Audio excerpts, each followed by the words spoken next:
ànd mais jamais le jeu en tout cas politique n'a été aussi clair et tranché. Désormais ñaari camp rek moo am gis nga élection yi mënoon nañoo def rek tànn ñaari bulletin Pastef ak la ca des opposition maanaam parce que ñoom ñëpp dajaloon nañ ñoom mënoon nañoo def benn liste mu jeex parce que ñi nga xam ne ñoo nekkoon ci réew mi caxatee alalu askan wi yamuñu ci di dóor askan wi di tëj yamuñu ci di exiler askan wi yamuñu ci installé benn terreur boo xamante ne nii kuy génn sa kër sax yaa ngi xalaat ndax di nga ñibbiwaat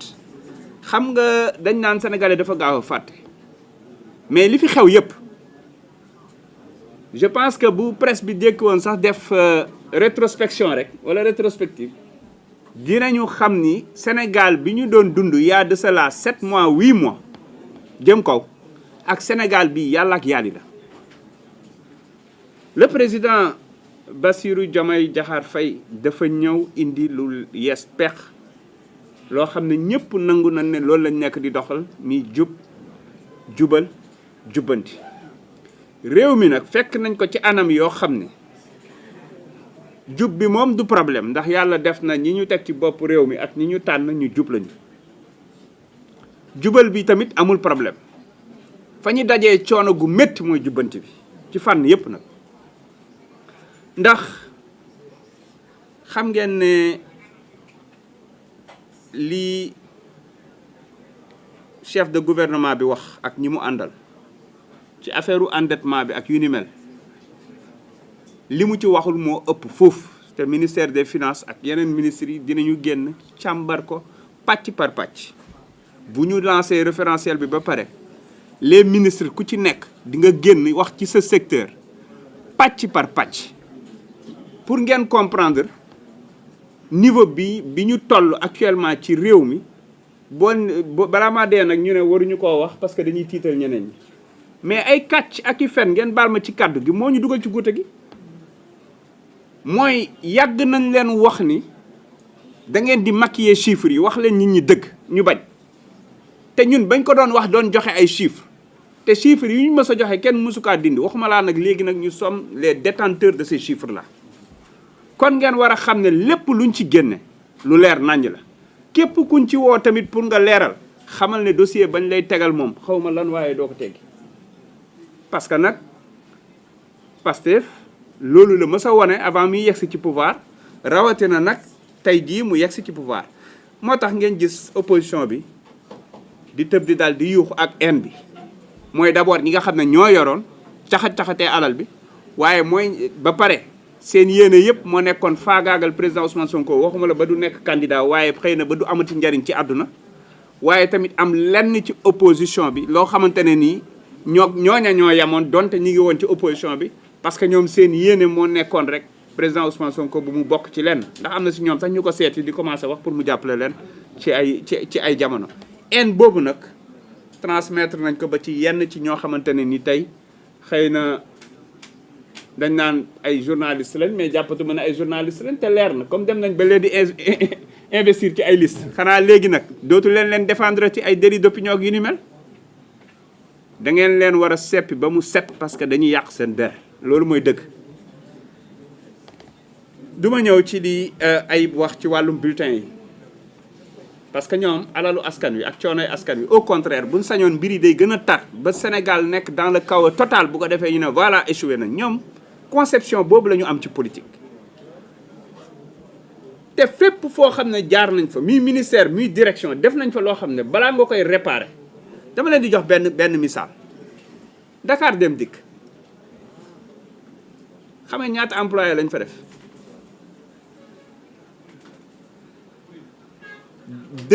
2814 CDI déglu leen baax li may wax ak 327 prestataires boo ko boolee mi 3122 te moo ne bi ñu bëggee yóbbu bus yi ci tabaski dañoo obligé jëli ay militaires ndax chauffeur yu doyul est-ce que yéen a ngi dégg li may wax waa personnel boobu ñan la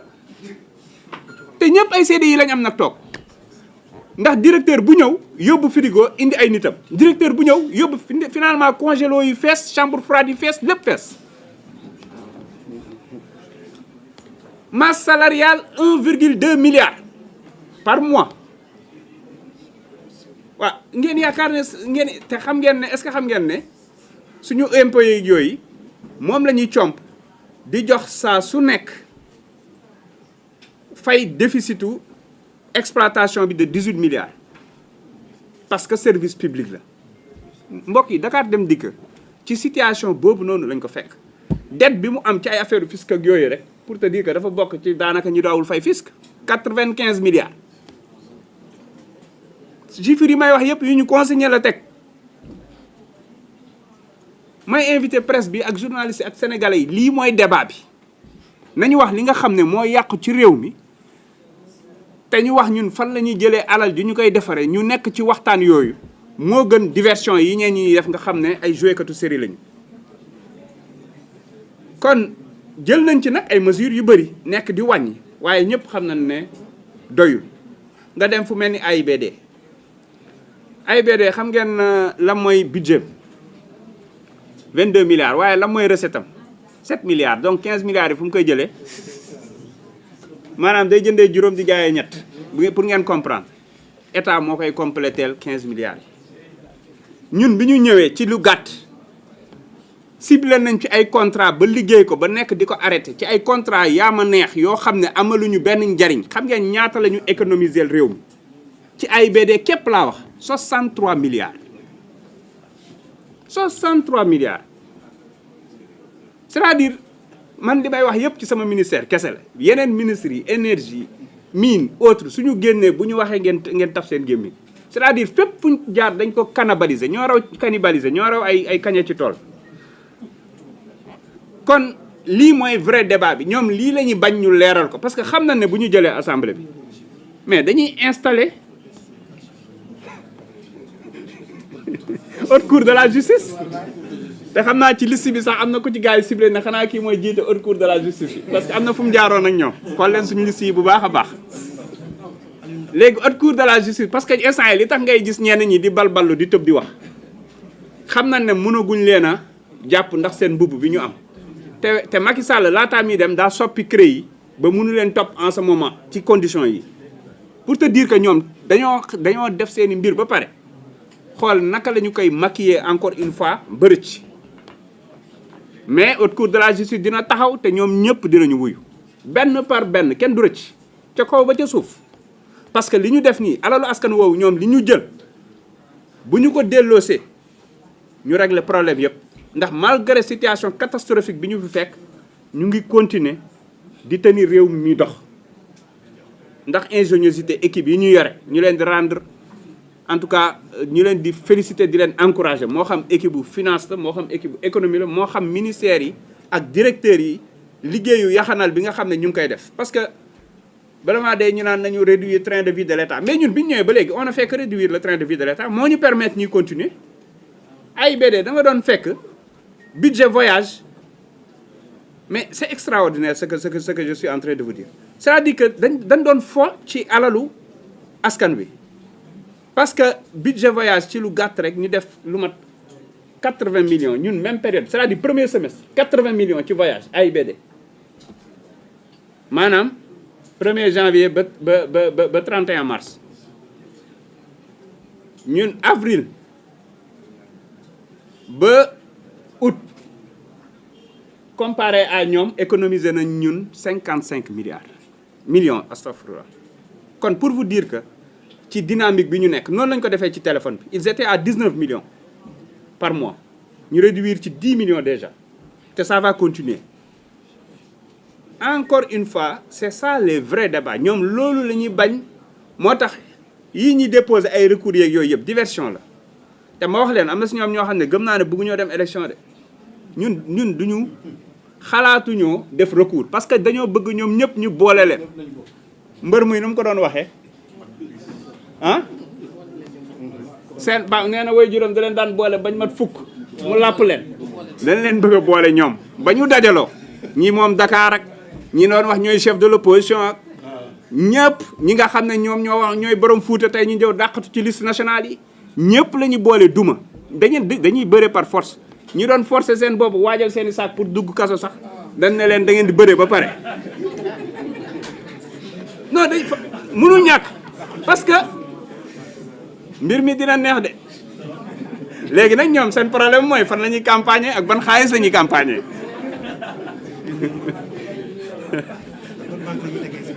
fan la ñuy dugg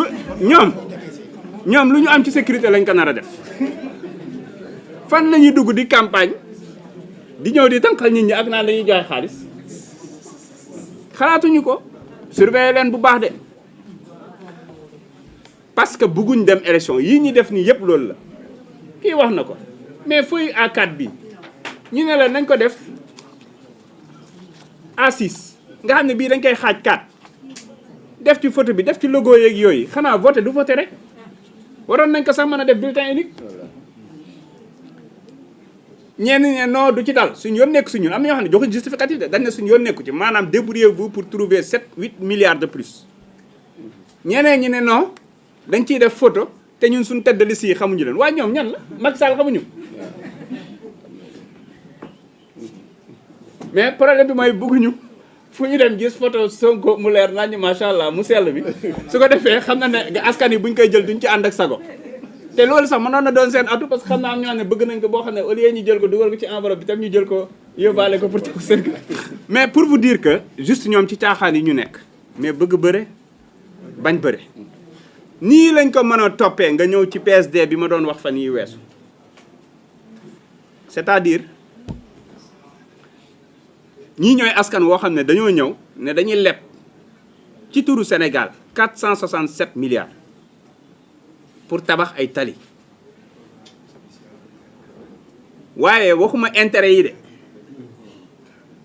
mais ñoom nee nañu ñiy gérer leb bor boobu noonu maanaam ñi ko doon gérer seen ay commission ak seen ay frais de gestion 123 milliards lay doon waaw léegi ñun dañoo leb 467 milliards pour fay pratiquement plus de presque 600 milliards 590 et quelques xam nañ niñ ko defee de te pour leen wan ne ay tappale la frais de gestion yi dañoo ubbi beneen compte bu bees loger ko fa waaye ñii bëgg nañu réew mi 123 milliards lan nga ci mën a def c'est-à-dire que frais de gestion yi rek c'est 24%. Alors qu'en temps normal, c'est entre 3 et 4%, multiplié par 5. moo tax ñi tëb di wax ni ñoom ñëpp di xam nañ liñ def de te d'ailleurs am na ñoo xam ne ñi amul titre ministre commencé nañ wuy ji ak leeral de bu ngeen ko yëgee bu ngeen ko yëgul am na ñoo xam ne nag daw nañ génn waaye dinañ dikkaat bu soobee yàlla pour vous dire que rek buñ ko doon topp benn par benn nga ñëw di jënd matériel handling maanaam bu ngeen demee aéroport yéen ñi fay voyager chariot yi ñu utiliser keet yooyu ñu évaluer ne 8 milliards lan soxla yow ministre bi nga ne non non je vais acheter valeur 23 milliards déglu leen baax li may wax te 8 milliards lan soxla de ci matériel waaye jënd matériel pousse nga ne da nga koy def secret défense ñi dem ba fexe ba li jënd seen cachet secret défense ne ko ci teel joxe ay marché fictif avance gars yi plus de presque léegi mu mat 2 ans ku ci ko waroon na livrer entre 3 et 6 mois am na si ñaar ñoo xam ne peu na livré guñu ko te jox nañ leen lu mat 7 milliards marché fictif la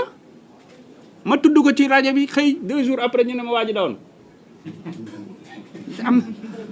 am na ko mu woo naa ko bàyyi sama wax sama ministre mu bàyyi ma man jàpp ma ko de li mu def laa jàpp c'est différent aw ma benn problème ak moom li jëntiwu ma ko mais suñu xaalis la ñuy topp enquête baa ngi en cours te dina leer nañ kon luñ leen wax ci tooxi doona yi ñu def un peu partout mën naa ne leen liñ leen waxul moo ëpp fuuf parce que nag dañu jël suñu temps di ko defar benn par benn kon ci li ma bëgg a wax mooy askanu Sénégal am na opportunité cette fois-ci comme ni ma ko waxee woon fan yee keroog ci jouru set setal bi système bi moom tër nañ ko ba rey ko ba noppi suul rek a des gas ba mu xóot suul système bi laa wax de balaa ñuy génn naan maa wax ne damay rey nit ñi gas suul comme dañoo am léegi benn ay quelques journalistes yoo xam ne moom ils sont tellement mécontents que da ngay fàtte ne sax ay journalistes lañ bu ñuy wax damay ragal ne seen kër yi day lâché mais dama ne système bi rendi nañu ko ba pare rey nañu ko suul rek moo des dama bëgg na ci législative yi na askan bi jóg won leen ne bëggatuñu sax ngeen teewal ñu ci pencum ndawi askan bu waree am ay quelques députés na doon liste yi kenn xamul mais ñii normalement waruñu parce que dañoo jàpp ne ñoom war nañu mën a daw laqatu assemblée nationale am immunité parlementaire yow yàlla sagal la nga jaar fu ne nekk président assemblée nationale nekk ministre de l'intérieur nekk premier ministre nekk président de la république walbati ko bëgg a nekk député waaye kii day sërmu di jëmale ko wala c'est-à-dire que dafa am loo xam ne mënoo ko comprendre léegi nag wax ji lenn la de ndax dina ñëw campagne seen déet ñoom ñaar sax laay wax ndax dinañ ñëw campagne si wala ki exilé woon moroomam ak ki exilé boppam ndax dinañ ñëw campagne si kon dama bëgg rek encore une fois ci fu may daaneele mooy ñu j'invite tous les patriotes